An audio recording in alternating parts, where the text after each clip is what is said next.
Bueno, estamos grabando la sesión para aquellos que no puedan ahora asistir y puedan hacerlo en otro momento. Es nuestra intención difundirlo. Bueno, buenos días para algunos y buenas noches o madrugada para otros. Soy Ricardo Vizcaíno, director junto con el profesor Blas Ubiela de este primer Congreso Internacional de Comunicación Clara, con Clara 2023, que iniciamos hoy, 9 de noviembre. Trataré de ser breve y lo más ordenado posible, tal y como debiera ser, ¿no?, la comunicación clara. Y en primer lugar me gustaría comenzar este congreso con varios agradecimientos. Muchas gracias por vuestra presencia también aquí en Madrid, en Fuenlabrada, en la Universidad Rey Juan Carlos. Gracias a los ponentes, a los conferenciantes y a los asistentes que nos seguirán estos días desde 20 países distintos.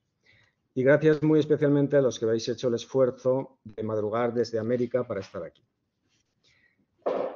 Este Congreso de Comunicación Clara, con Clara 2023, pretende congregar, tal y como es el objetivo de un congreso, a tantos y tantos de los que estáis trabajando en comunicación clara.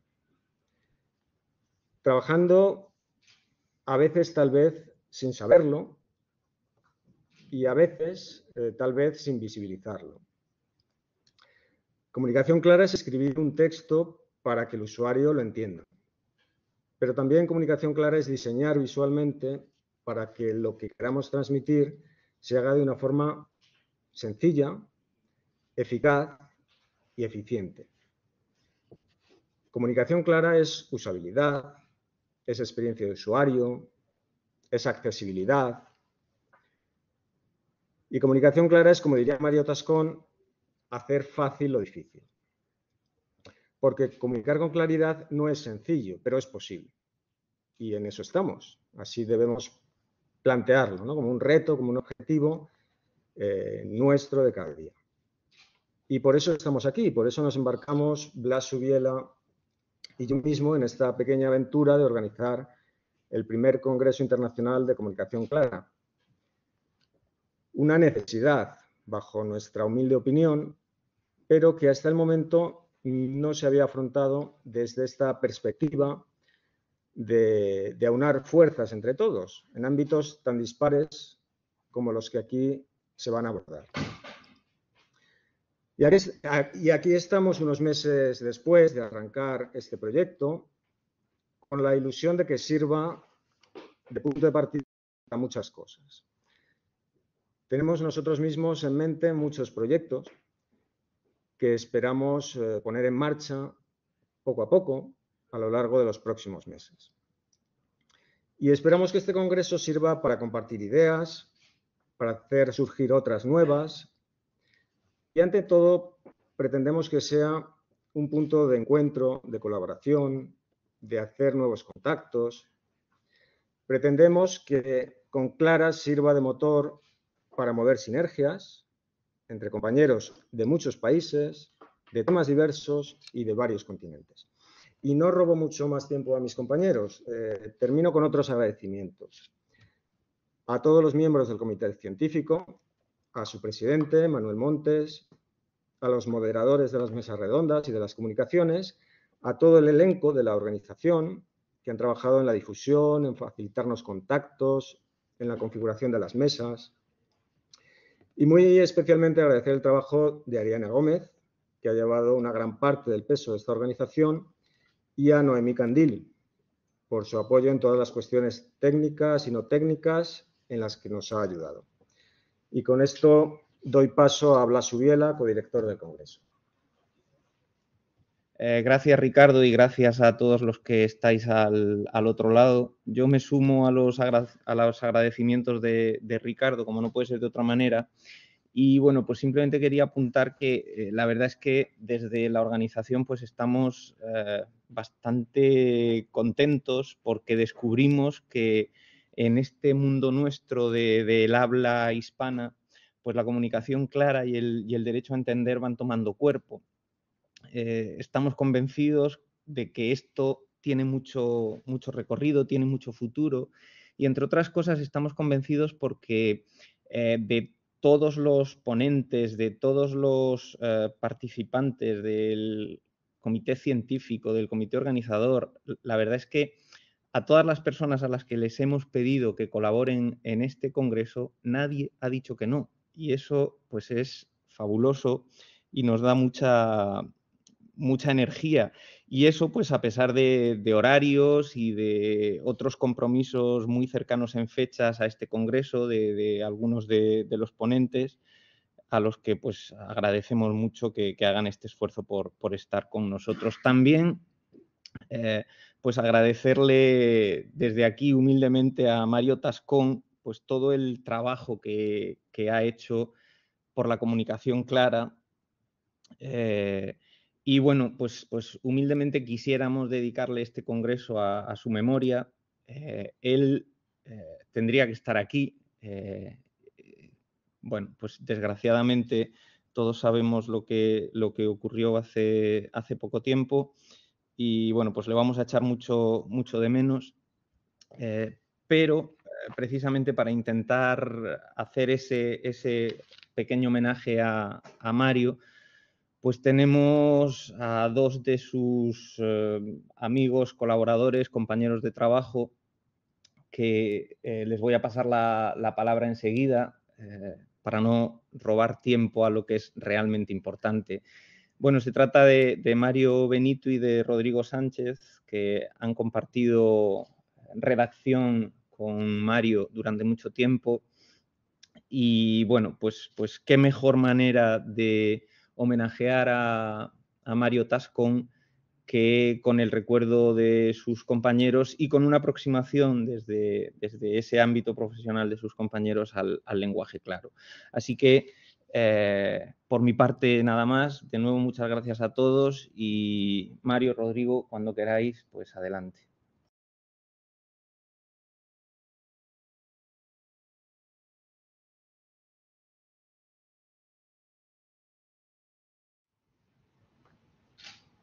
Buenos días, buenas tardes, buenas noches a todos los asistentes. Me uno a las felicitaciones, ¿no? y aprovecho la ocasión para agradecer a los organizadores del Congreso pues, que nos hubieran invitado. Como acaba de decir Blas Ubiela, yo no tendría que estar aquí ahora mismo, ni Rodrigo. Lo que estaba previsto es que Mario Tascón abriera este Congreso. Como Mario Tascón falleció hace relativamente poco, pues nos pidieron que habláramos un poco de él, ¿no? Sencillamente, ¿no? Yo estoy aquí en el Congreso de Comunicación Clara porque hace como 2 o 3 años Ricardo Vizcaíno me llamó y me dijo, tú conoces a Mario Tascón, ¿no? Y podías ponernos en contacto con él y demás. Ya, pues por supuesto, no tengo ningún inconveniente. ¿Para qué es? Dice, para comunicación clara. No sabía yo lo que era comunicación clara y empecé a investigar sobre ello y me di cuenta de que Mario Tascón era uno de los principales impulsores de la comunicación clara en España. Le llamé y me vino, evidentemente. Mario Tascón siempre venía, siempre se ponía al teléfono. Y empecé con esto de la comunicación clara y ahora estoy con ellos en un ámbito que me parece realmente interesante y de mucha utilidad social, sobre todo, ¿no? Cuando me han dicho ahora que le hiciéramos entonces entre Rodrigo y yo el homenaje, cogí y me puse a escribir el otro día así como abuela pluma y voy a hacer lo que no hago casi nunca en este tipo de congresos, que es leer lo que he escrito. He titulado las palabras que he escrito sobre Mario Tascón. Resulta difícil de creer porque realmente es increíble lo que Mario Tascón ha hecho en el mundo de la comunicación visual, en el mundo de la comunicación en general, en el mundo de la comunicación clara, en cualquier ámbito en el que empezáramos a hablar un poco, ¿no? La primera vez que vi a Mario Tascón, a mi querido tocayo, fue en la redacción del diario El Mundo en 1998. Él era jefe de algo y yo llevaba allí apenas una semana en la sección de diseño, cuando se acercó a mí algo ruborizado, con una timidez suya, ¿no? Era como tímido a veces, así un poco hablando, ¿no? A pesar de esa don de gentes, ¿no? y para decirme que había una llamada en su teléfono, ¿no? Me dice, creo que es para ti. Las secciones de diseño y tipografía estaban juntas, ¿no? Una junto a la otra, ¿no? Y él se sentaba con su gente, ¿no? Era uno de los pocos jefes que no tenía un despacho en aquella maravillosa redacción de la calle Pradillo, donde la jefatura se medía por el tamaño del despacho, precisamente. Era un sitio fascinante, ¿no? Incluso, a pesar de que estuviera en ella Pedro J., uno de los hombres más antipáticos que he conocido en mi vida, brillantísimo director, ¿eh? Por más que pesen algunas sombras, pero simpático no eres, Pedro, le llegó a decir en una ocasión uno de sus más cercanos directores adjuntos, ¿no? Uno de los muy pocos que podía hablarle así. Así que me levanté de mi sitio frente a un ordenador en el que corría el arcaico Edicom, que tanto nos hizo sufrir, y me fui hasta el asiento de mi tocayo. Era mi mujer. Había preguntado por Mario y le habían pasado con el Mario famoso de allí, claro, ¿no? Por fin eres tú, me dijo ella desde el otro lado de la línea telefónica. Ya le he dicho al otro que él no era Mario, con esa voz de tonto. ¿Pero qué has hecho? Digo, si es un jefe de aquí. Quise que me tragara la tierra, ¿no? Pero cuando colgué el teléfono, sentado todavía en su silla, le miré y me dijo, no te preocupes, no pasa nada. Sonriendo, ruborizado, siempre en voz baja, siempre tan amable y cariñoso. Los presenté finalmente, a Carmen y a Mario, en la última Feria del Libro de Madrid, hace unos meses, ¿no? 25 años más tarde de aquello. Resulta difícil de creer que aquella persona, ¿no? Esta es la redacción del Mundo en aquel momento, en el año 89, cuando se crea, ¿no? Con Carmelo Cadelot, toda la sección de diseño, con Ulises Culebro, Ricardo Martínez atrás, Mario Tascón está abajo, agachado junto con su ordenador Macintosh. Y digo que resulta difícil de creer que aquella persona que yo veía tan tímida se hubiera rodeado de tanta gente de talento para poner en marcha una de las mejores secciones de infografía de toda la historia de la prensa en España. No estoy exagerando, de verdad.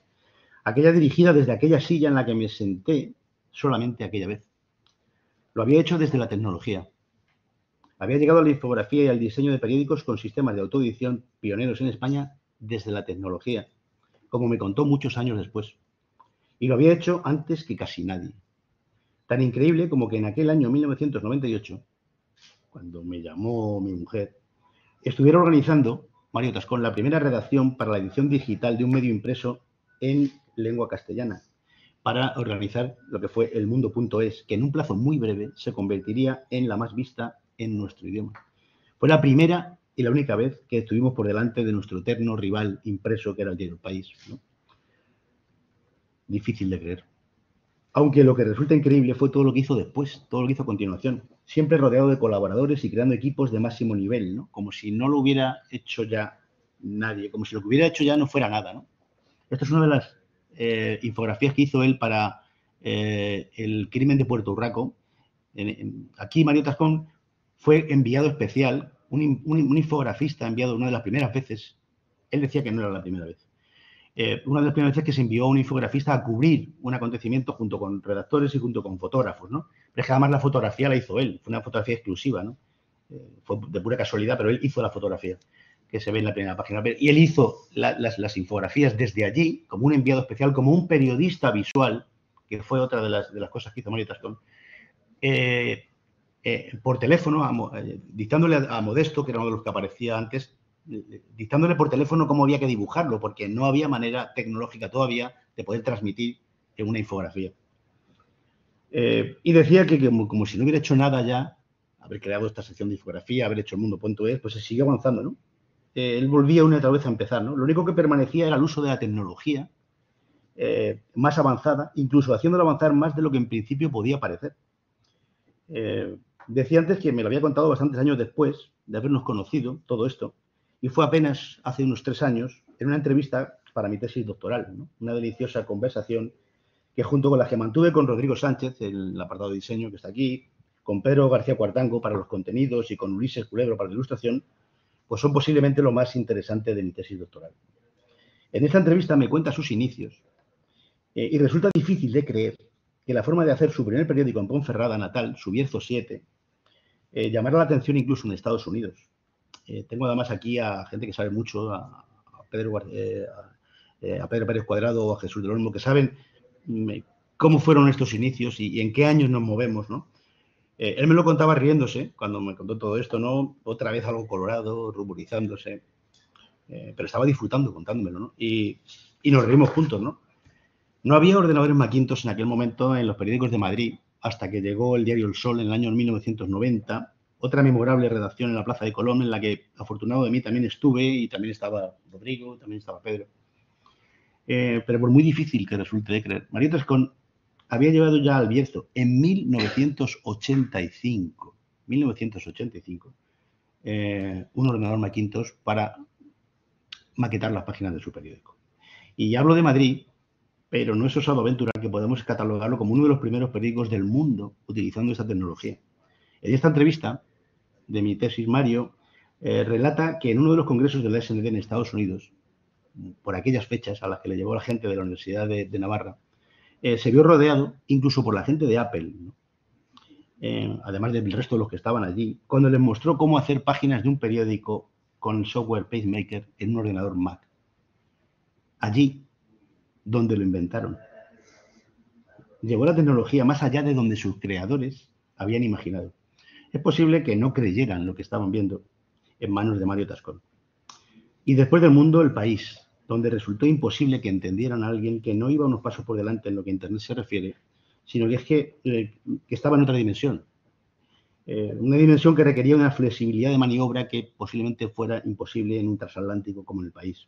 Y después la información, el prodigioso volcán expeliendo lava creativa desde ordenadores incandescentes, la inteligencia artificial. Esta es una de las primeras páginas del diario El Mundo en Internet del año 1994. Apenas unas líneas de texto y la cabecera del periódico. Ese es su prodigioso volcán en la última etapa.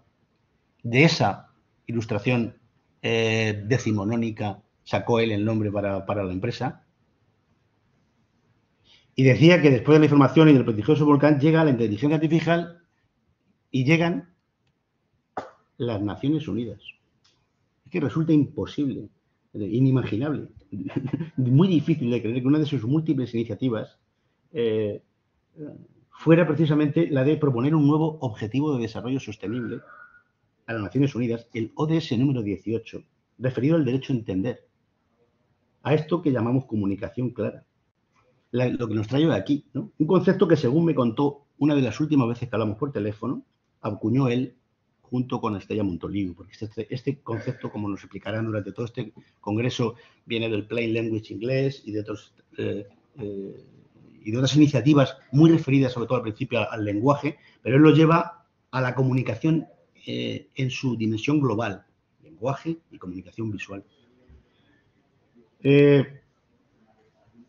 Por cierto, ya para terminar, ¿saben que leemos la gran obra del maestro ilustrador japonés Hokusai al revés?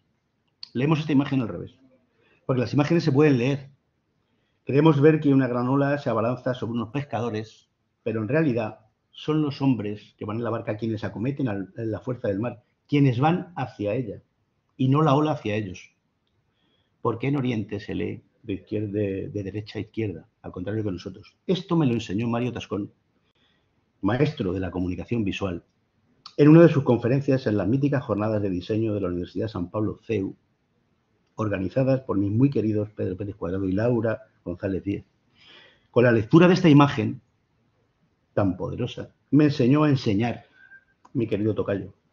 Porque pueden creerlo, Mario Tascón también fue profesor universitario en el CEU, en la Universidad de Navarra, en distintos sitios.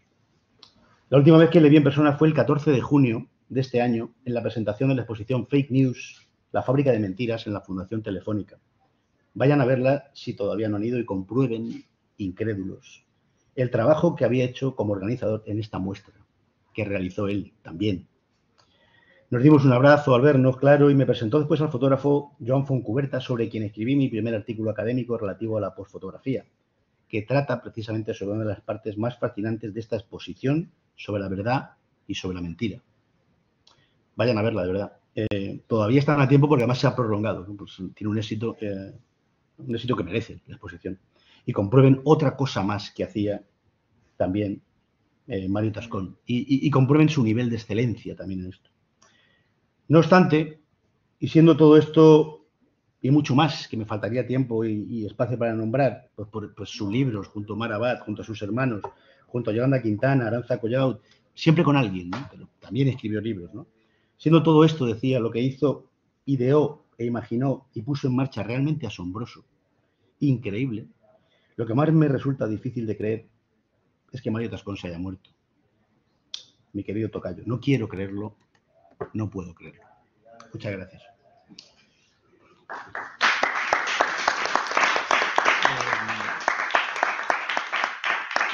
Rodrigo Sánchez, de verdad que no necesita presentación en el mundo del diseño periodístico. Es uno de los referentes mundiales sobre el diseño de periódicos, sobre el diseño de la información, periodista visual.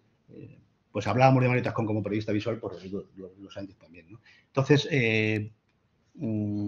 comparto su presentación. Él nos va... le propuse precisamente este pequeño homenaje a Tascón. Hablamos de la comunicación clara y Rodrigo siempre es sorprendente, es muy creativo, ¿no? Es una de sus grandes características. Entonces, nos propuso hacer un contraejemplo, digamos, de alguna manera sobre la comunicación clara, ¿no? Él lo va a explicar mucho mejor, va a ser siempre tan interesante, tan divertido, ¿no? Como lo es siempre, ¿no? Además, Mario Tascón, no nos tenemos que poner tampoco demasiado. A lo mejor me he puesto demasiado sentimental, ¿no? Mario Tascón era un hombre de pasarlo bien, ¿no? Era un hombre de pasarlo bien.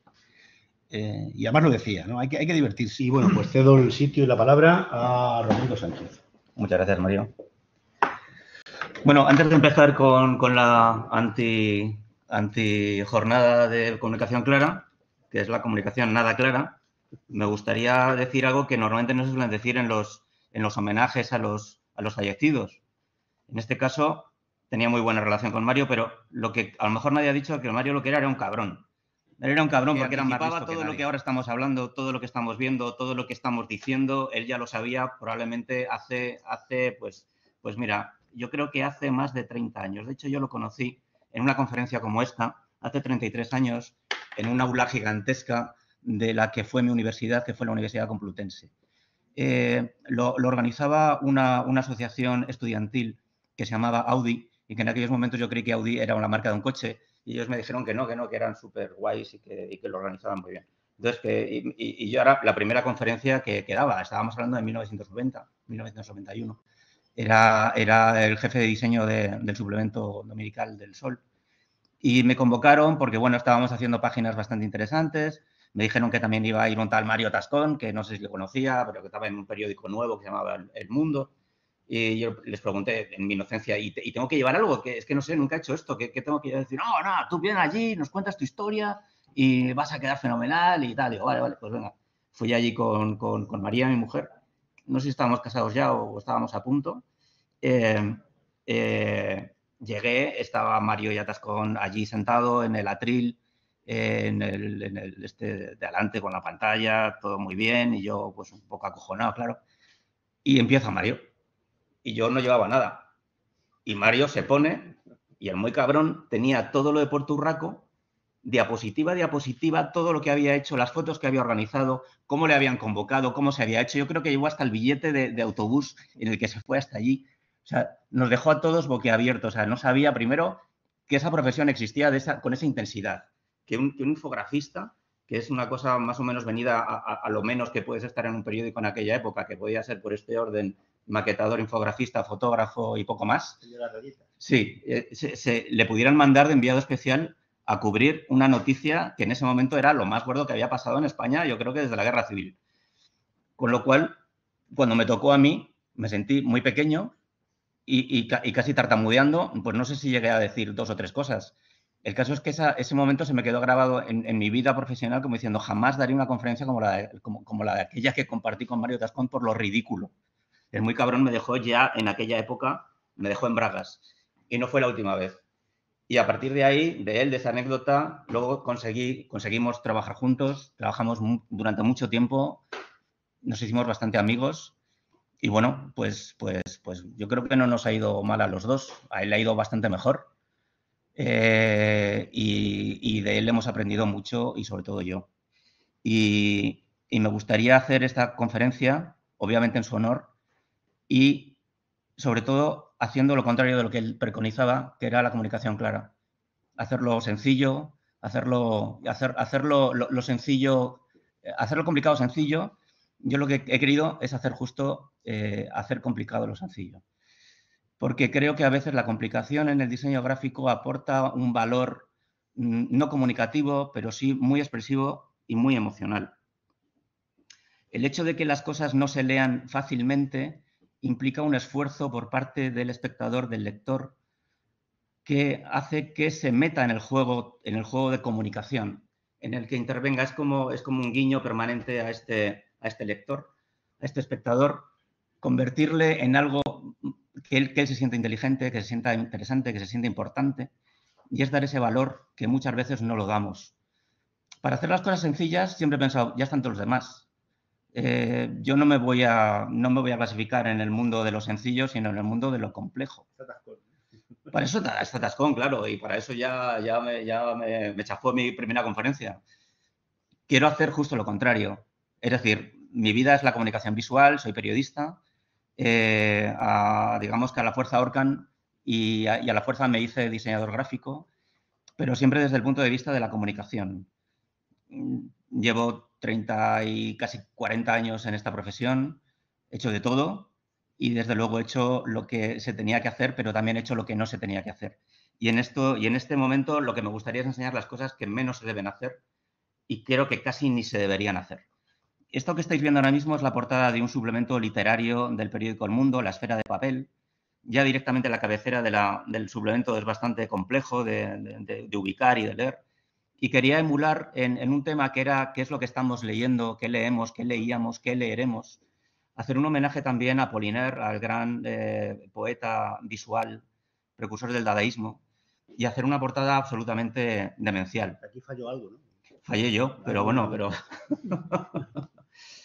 ¿Y esto solo se puede hacer en comunicación cultural? Pues no. Aquí tenemos una revista de economía en la que bueno, digamos que los directores de esta revista siempre han sido más audaces que yo porque al final me han dejado hacer las locuras que quería hacer. Y como veis, es posible en una revista de economía en la que la lee gente que no se suele andar por las ramas y que los números y las letras lo tienen muy claro, pues es posible hacer una cosa que de alguna forma es un guiño para ellos, es hacer lo inesperado. O decir, vamos a poner las cosas claras. ¿Cómo se puede escribir un texto para que se pueda leer bien y no haya problemas? Dicen, no pasa nada, pero si es que no tenemos imágenes, no pasa nada. Tú dame una foto de Rafa y un par de textos y lo hacemos, lo que se suele decir, lo hacemos con la minga. Pero bueno, que lo podemos complicar más, no hay problema. Que si quieres un caldo, pues toma 2 tazas. Todo se puede hacer más complicado. Esta es una portada de la revista Metrópoli. No sé si sois capaces de leer las letras en rojo que están hacia la derecha de la imagen. Pues hay unas pequeñas líneas rojas que de alguna forma insinúan una M, una E, una T, una R, una O, una P, una O, una L y una I. Esto es una portada de la película Misión Imposible, Fallout. Nosotros cogimos como leitmotiv que esa película era un laberinto posiblemente sin salida y dijimos, pues vamos a hacer un laberinto en nuestra portada y hicimos un laberinto de verdad, ¿no? Hicimos un laberinto con su entrada y con su salida, o sea que aquí las cosas las hacemos complicadas pero para conciencia. O sea que funcionaba como laberinto. Sí, o sea, decir, pero ¿para qué vamos a hacer una entrevista a Jaime Serra y que se lea normal? Vamos a complicar la vida. ¿Por qué? Entre otras cosas porque este artista, comunicador, periodista, infografista, probablemente el mejor del mundo, lo que hace es buscar 3 pies al gato. Y toda su infografía siempre ha sido un ir más allá de la infografía convencional y buscar vericuetos visuales donde nosotros simplemente vemos números, rayas y textos. O hacer un cartel de homenaje a la gran Chabela Vargas y cuando has terminado el diseño te das cuenta que te falta una letra. Pero la gente lo ha leído y no ha sido consciente de que faltaba una letra. Dios mío. Pero, ¿dónde está? ¿Dónde está la A de Chabela? La primera A. Bueno, pues al final la mente siempre va más rápido que nuestras palabras y que nuestras intenciones y es más lista de lo que queremos. Pero para ponérselo fácil, lo mejor para un lector es darle una portada siempre al revés. Es decir, que no sea capaz de leerla. En este caso fue por lo del código Da Vinci, hicimos una portada siguiendo los juegos caligráficos del maestro, haciéndolo invertido para que fuera necesario un espejo para que la gente pudiera leer el contenido de la portada. Otro ejemplo, ¿para qué ponerlo fácil si podemos complicarlo más? Pues como si fuera una hipnosis de Freud, que era sobre lo que trataba esta portadilla de periódico. Periódico, no revista. O vamos a hacer lo que llamamos nuevas narrativas, que es decir, vamos a intentar complicar todavía más la lectura. Esto es una portada de una revista. Y en esta portada lo que hicimos fue crear un minicuento directamente jugando con una película española que se llamaba El Autor, en la que hablaba de las vicisitudes de un creativo, un literario que quería hacer una novela y se inspiraba en las historias de sus vecinos para poder llegar a hacer un guión convencional, interesante. Lo que hicimos nosotros en la portada fue con una foto de Nueva York de los años 50, la típica imagen con todos los vecinos saliendo porque era una temporada estival de calor, pues contar un poco cómo se podía relacionar estos entre sí. Y entonces hicimos un pequeño cuento autoconclusivo en la portada que se llamaba Venganzas asomadas, en el que hablábamos de los pensamientos y los comentarios de cada uno de los vecinos, a veces en contra del de al lado o del de abajo. Era Julio Rey, creo, ¿no? Sí, de hecho, ahí lo tiene firmado, el autor del microrrelato era Julio Rey. Es decir, lo que intentábamos también en el periódico era involucrar a toda la redacción, que no solo fuera una cosa entre diseñadores, fotógrafos e ilustradores, sino que los redactores se involucraran directamente en la creación de los productos gráficos que hacíamos para el periódico. Como veis, hay muchas posibilidades de complicar la lectura a un lector, muchas. Nosotros hemos intentado explotarlas casi todas y yo creo que alguna nos falla todavía, pero estamos todavía a tiempo de conseguirlo.